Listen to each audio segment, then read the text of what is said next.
बहुत सालों पुरानी बात है। एक धर्मपुर नाम का गांव था। उस गांव के पास एक बहुत बड़ा और जादुई पेड़ रहा करता था। वह पेड़ काफी बड़ा और विशाल था। वह चल फिर और बोल भी सकता था। वह जोरों की हवा भी चला सकता था। इन सारी बातों का उस पेड़ को बहुत घमंड था। वह गांव वालों को हमेशा परेशान किया करता था। वह पेड़ जिस रास्ते पर रहा करता था, उस रास्ते से वह किसी भी इंसान को जाने नहीं देता था। उसका रास्ता रोक लिया करता था।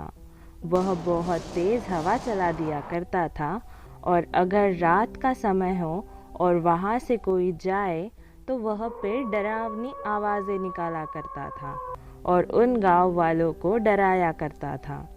पेड़ को यह सब कर बहुत मजा आता था। उस पेड़ के आसपास के पेड़ उसे समझाया करते थे, पर वह किसी की बात नहीं मानता था। सारे गांव वाले उस पेड़ से बहुत परेशान आ चुके थे। एक दिन उस रास्ते से एक साधु निकल रहे थे। जैसे ही घमंडी पेड़ ने देखा कि कोई आ रहा है, वह बहुत खुश हो गया कि अब परेशान करने में बहुत मजा आएगा। जैसे ही साधु आगे बढ़े, पेड़ ने जोर जोर से हवा चलानी शुरू कर दी। जैसे जैसे साधु पास आते जा रहे थे, वैसे वैसे पेड़ हवा तेज करता जा रहा था। इस बात से साधु को बहुत गुस्सा आया।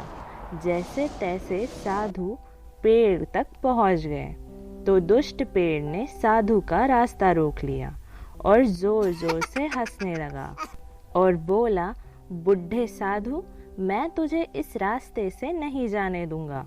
तो साधु ने बोला, देख पेड़, अपनी शक्तियों का इतना घमंड मत कर। तुम्हारा काम इंसानों को ठंडी हवा देना और मीठे फल, ठंडी छाया देना है, लोगों को परेशान करना नहीं। ये तुम्हारी गलत बात है। तो घमंडी पेड़ बोल पड़ा, बुढ़े साधु, मुझे मत सिखाओ। मैं चाहूँ तो अभी तुम्हें तेज हवा चलाकर चींटी की तरह उड़ा सकता हूँ। यहाँ से चुपचाप चले जा। साधु को पेड़ की बातों का बहुत गुस्सा आया और साधु ने गुस्से में बोला, धूर्त पेड़, तुझे अपनी शक्तियों पे बहुत घमंड है ना? जा, मैं तुझे श्राप देता हूँ कि तू जिंदगी भर एक पौधा बन के रह जाएगा और कभी बड़ा नहीं होगा। श्राप देते ही पेड़ तुरंत छोटा हो गया और साधु वहां से चले गए।